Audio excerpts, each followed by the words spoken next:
Ituloy niyo. Tatalupatian. Ikunento lamang ni Ginoong Ibarra ang lahat ng tumulong sa kanya sa paggawain at itinukoy ang arkitekto ng kayo ay Wala akong muwang tungkol sa arkitektura, mas mababa pa sa isang idyo ang nangangailangan ng eksperto. Masyado, Padre. Humini kayo. kapag itinayo ang isang bagay na kagaya ng halimbawa ng eskwelahan, ito ay nangangailangan ng isang perito. Ano bang perito ni Peritas? Ang kailangan ng isang perito ay perito. Kailangan higitang pa sa kamangmangan ng idyo.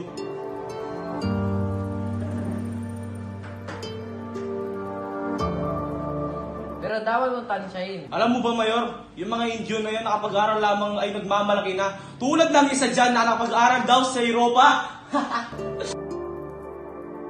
Padre, huminahon kayo. Lalo na yung nakaluan lang na bigyan ng kakaunting yaman, kala mo kung sino na. At mga nagbabanal-banalan na, baka alam mo kung sino na. Nagmamalay katulad ng ama niya na namatay sa kasil.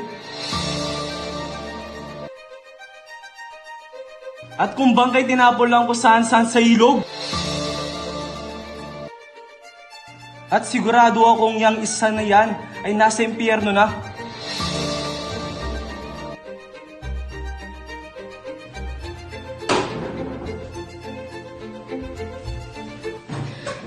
Lumayo kayo!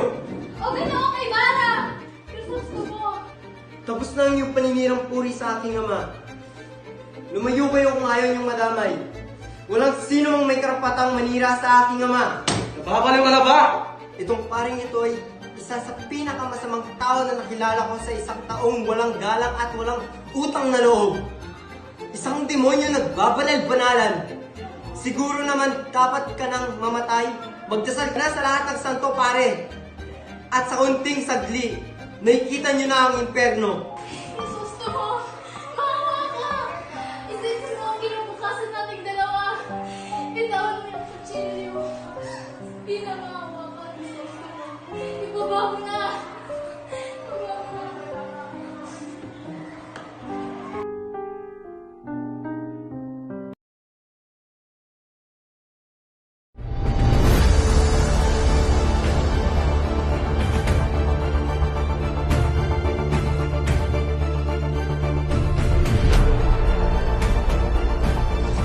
Por favor!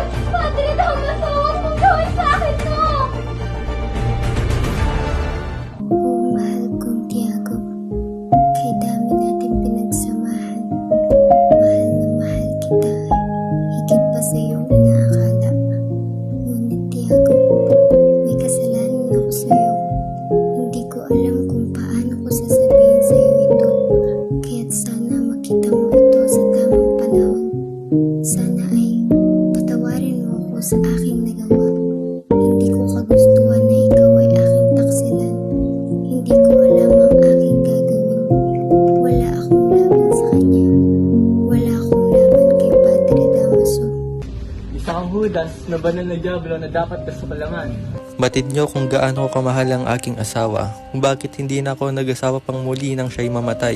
Alam niyo rin kung gaano ko minahal ang akala ko'y nag-iisa kong anak. Solo di may la verdad. Hindi mo dapat sabihin kay Tiago ang tungkol rito dahil masasaktan siya.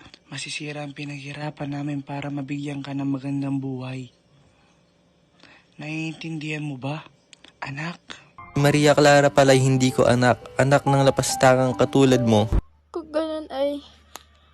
ganun ay totoo nga. Totoo nga na ikaw ang aking tunay na ama. Anak? No me to des. Ginalang ko kayo, sinunod ko ang utos niyo. Hindi ko akalain na ikaw ang sisira sa aking pamilya. Sa puri ng aking asawa, si Pia na pinagsamantalahan mo. Hayop ka. Kahit patay mo pa ako, Tiago, wala ka nang magagawa. Nangyari na lahat. Hindi karapat dapat nawakasan ang paghihirap na winika mo. Sana ay isumpa ka ng Panginoon.